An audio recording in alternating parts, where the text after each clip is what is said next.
So we'll start. Happy New Year, everyone. Thank you for coming. This is Greg's party, not mine. I was asked to do this. We'll start. Not now. Oh, sorry, Greg. Alright. So I'll begin telling you guys about the time I got glasses. I was 10 years old in 5th grade, and you know those school eye tests you gotta take? Where y'all get called down like 5 at a time, and you know, waiting outside the nursery. I'm like, come on. And so I go in there, I look through the thing. She's like, read the 3rd line down, and I can't see any of them, but I didn't know I needed glasses because I can't. You just don't know that you need them. It's weird. You don't realize your vision was blurring every day, but it happens. And so you go into take the eye test. Tells you to read the 3rd row down, and I'm like, she tells me which way is the E going, and I'm just like, left? No, that's wrong. You're reading the right line? I think so. The 3rd one down, right? Yeah. Now read it again. Here, try this. Okay, which way is the E going? Up? No, that's wrong again. What is wrong? Do you wear glasses? No. Are you sure? No, I don't wear them. Because I really didn't wear them, but apparently you need to have them to see, and I didn't. So it happens again. She's like, alright, read the 3rd line down this time. The 3rd one, the green row. I'm like, okay. I think it's going to the right. No, that's wrong again. Are you sure you're not wearing glasses? No. Then what's wrong with you? I don't know. Maybe I need all those glasses I'm hearing about. Like, she didn't put it together, and she was legit getting mad at me. Like, I can't see it, woman. So now I got scarred for life. Like, I couldn't see any. I felt like every eye test I was just going to fail, and it was going to be that woman again, being like, what is wrong with you? I can't see. Speaking of seeing things, it was great when I got glasses because I could see everything clear, and I'm like, oh, I didn't know this is how you're supposed to see things. And it was funny because actually going to like a Red Sox game for the first time was pretty fantastic when you can actually see the ball. And me and my friends, we got a lot of games, whether it's basketball, hockey, even soccer we like to go to because Gillette Stadium's right there. And one time I went to the soccer game, and we wanted to get there on time, but we couldn't leave any earlier than we did. Well, we got there with like 10 minutes to go before the game stops. Game starts. Sorry, got that. The game starts, and we had to buy our tickets because we didn't buy them ahead of time. And we saw it was pretty crowded because apparently some young, hot soccer player was playing. When I say hot, not physically, I mean like he's in the ratings, I guess.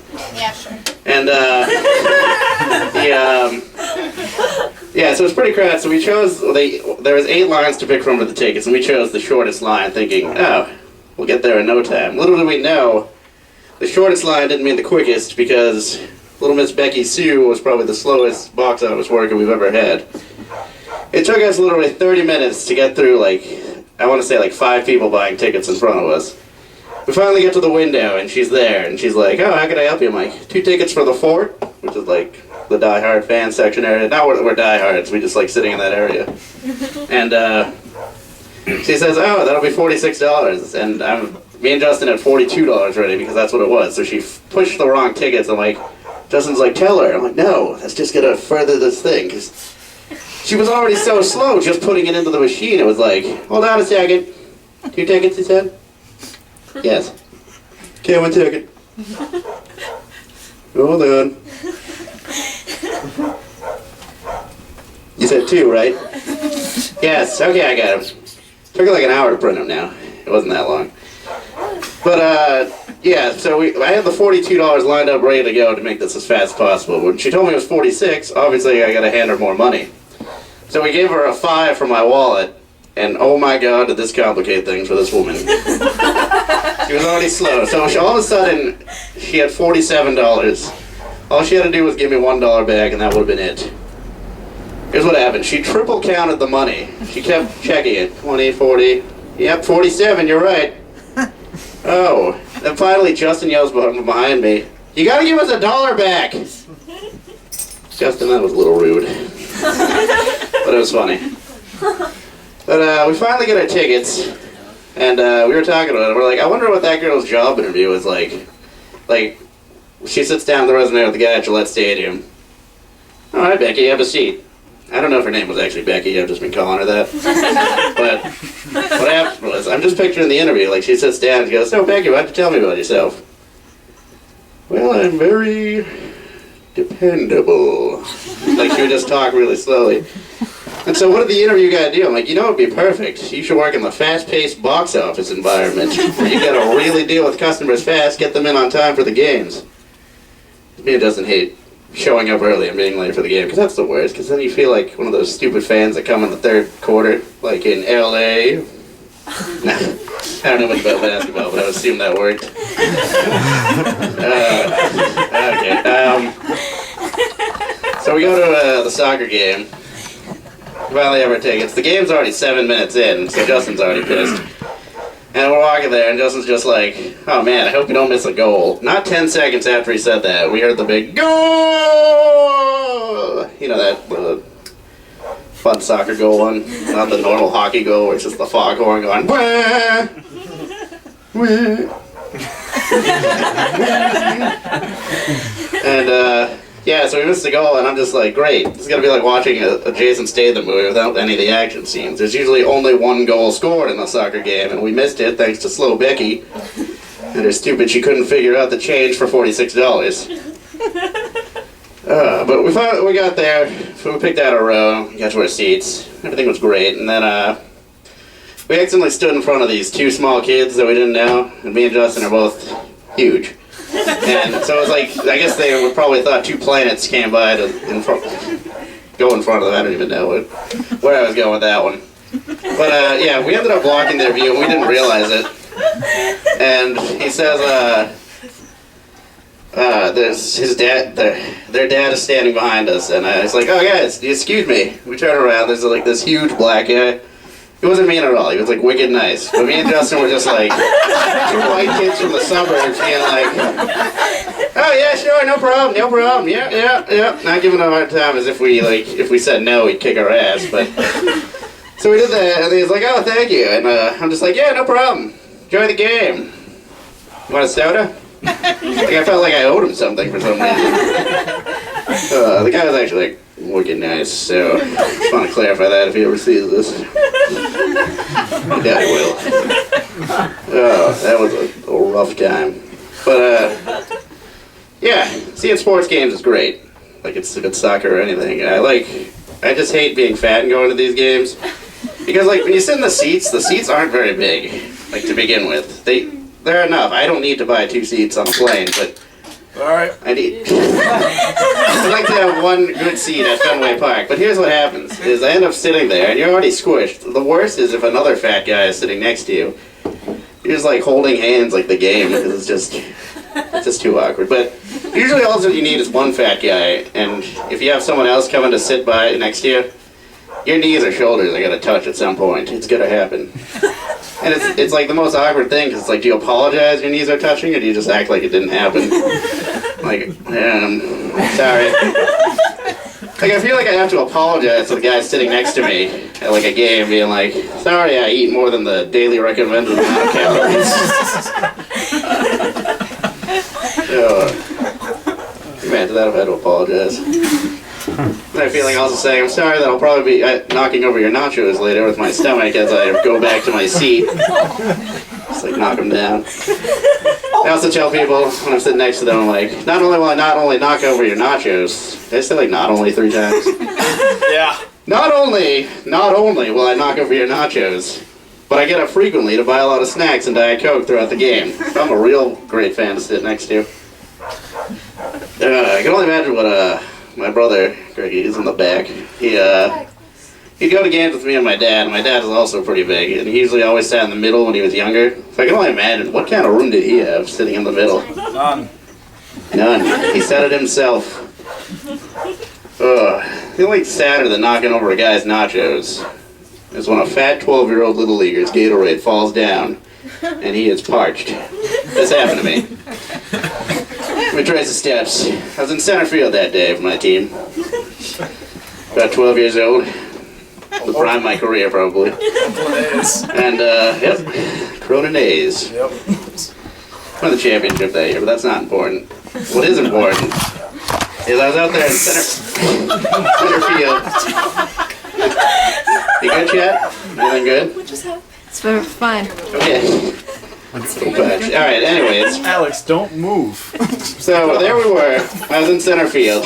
It's like a 90-degree summer day, and little Billy can't get the ball over the damn plate. So I'm still standing out there. So thirsty. The kid walked like 4 batters in a row, so I'm out there for at least a half hour just eyeing my Gatorade from the dugout. Come on. Throw a strike.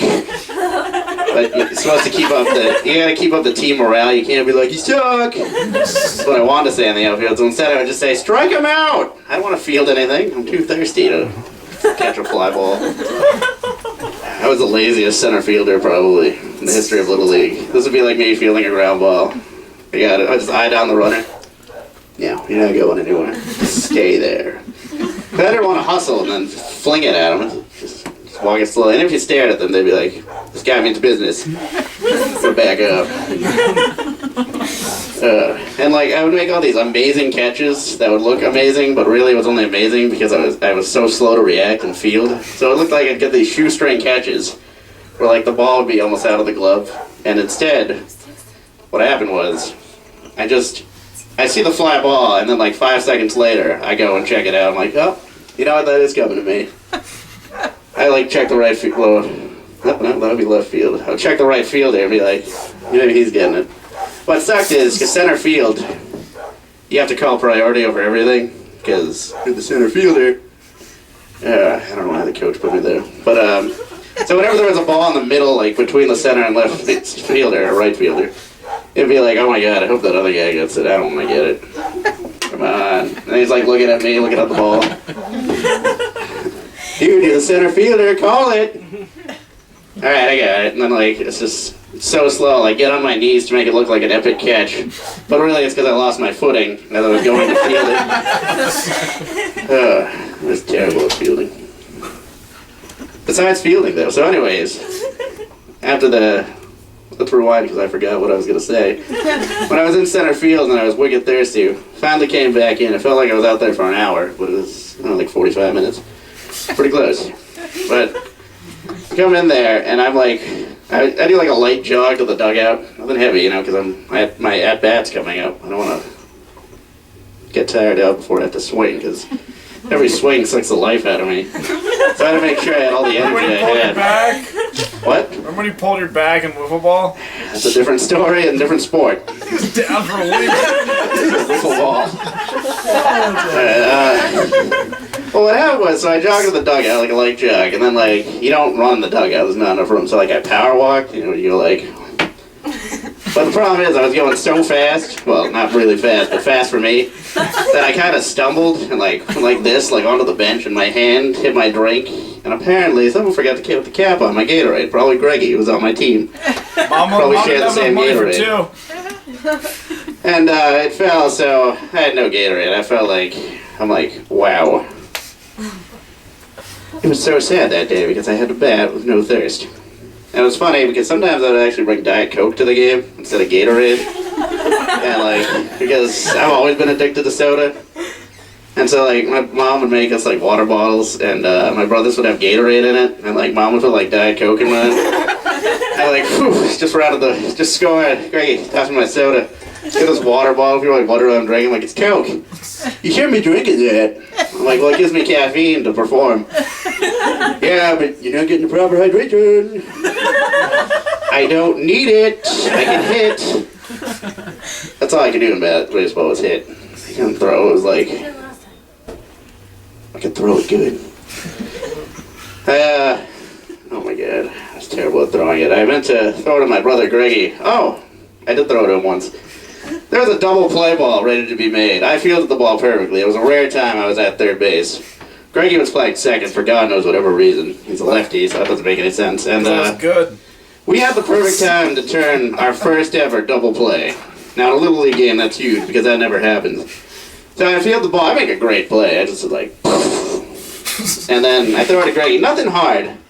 Just, a nice lob. And it was right on the money. And Greggy's like, because he's a lefty, so he's catching with this retarded hand. He's like, okay. He's ready to make the catch. And he drops it. He's like, oh, man, well, at least we got the guy at second at. I'm like, I could have been on Norfolk Sports Center that night. Top 10 plays. I was pretty pissed at him that night because I rarely play the infield and I actually made a play and he's like, no. Yeah, fuck you, Ricky. I'm just kidding, you're alright. Whoa. Whoa. I don't even know what he said, but judging by the crowd, it was pretty bad. It's hard to fly off the handle like that. You're damn right, it's hard to fly off the handle. Hey, Allie. Well, Die slowly. Oh, hi. whoa. These are heating up in here. Taco. No, thank you. So, anyways, one day, I hit my first home run of the season. This was big because I only had one career home run. But here's what happened. It was ruined. I rounded second base. And as I was rounding second, I was running to third, and my coach was like, you missed second, go back and touch it. And I'm just like, I know I touched it. Why are you telling me to go back? He's like, no, you missed it, just go back and touch it. Even if you did anyways, it wasn't her. I'm like, well, now I'm going to look like an idiot going back to second base. So I go back to second, I'm just thinking, this is when like I was really mad paranoid, and I would think about what everybody was thinking around me. And I'd be like, what is everyone thinking? I'm just picturing some old couple on the bleachers being like, Fred, what is that fat child doing? Why is he running fast? Poor little guy must have got turned around at third base and headed the wrong way. Oh, God.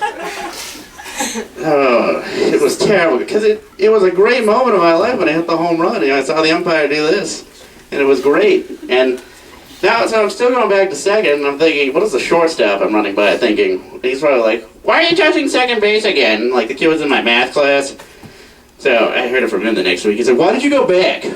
Nobody wanted to know about the home run. They're like, why did you run back to second?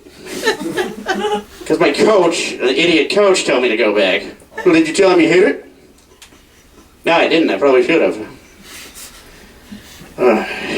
Also, when I was jogging out, I saw my dad in the outfield, jogging back to second. The reason why I thought of all this and was able to see my dad in the span of time it took me to get from third to second, because I was pretty slow at jogging, too.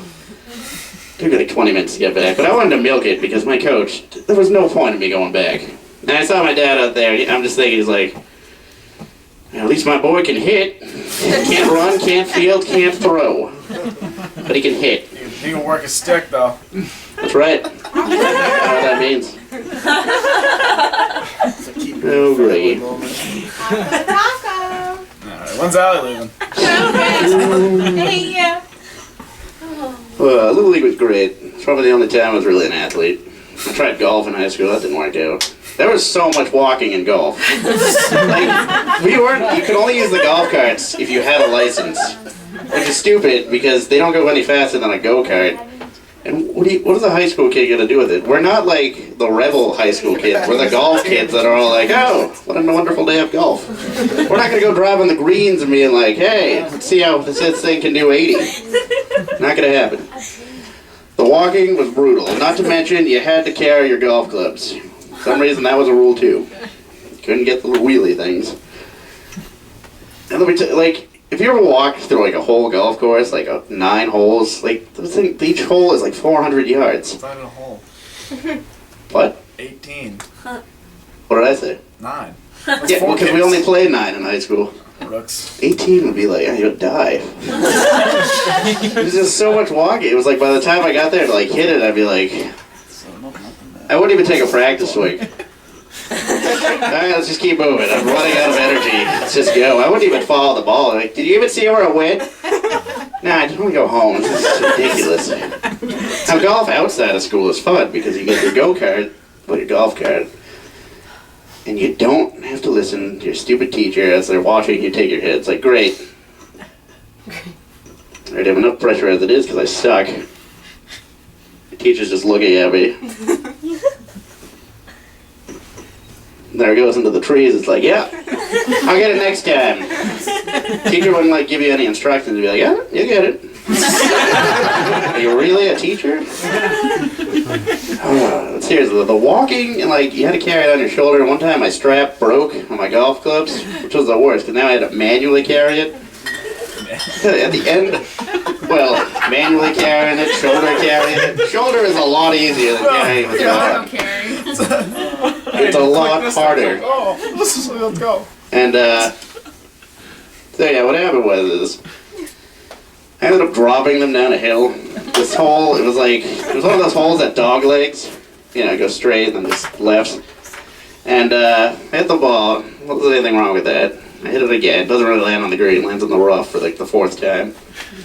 And I dropped my clubs, and like the hill was going this way, and I dropped the clubs, and the clubs just all slid out. I couldn't find my putter, so I was like, well, what do I putt with? Here, use mine. The kid was a lefty. I'm like, are you retarded? You can't putt lefty. My brother can putt lefty. He's a retired southpaw. This is him pitching. Yeah. Greggy, this is how you do it. Righty. Makes sense.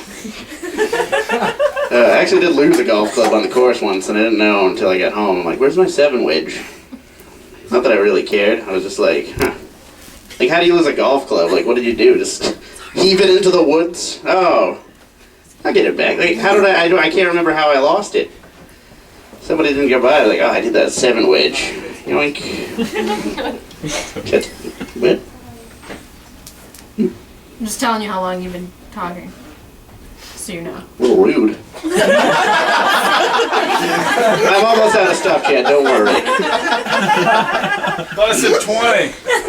What am I at? 30. 30. Really? I thought I had to stretch for more material. I've been sitting out for 30 minutes. Well, time Well, just it's not like flew you by, usually didn't it? stand. That's true. But All right, it's not the...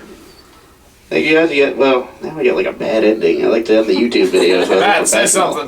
Little Q&A. Now it's just like, well, I can do the Q&A, but it's like that's not part of the I stand-up per love the se. Q&A. Boxes of briefs. Hey, you know what? Hold on. I'm just gonna add a. We'll be like, yeah. So we had that whole run. Thank you guys. You've been great.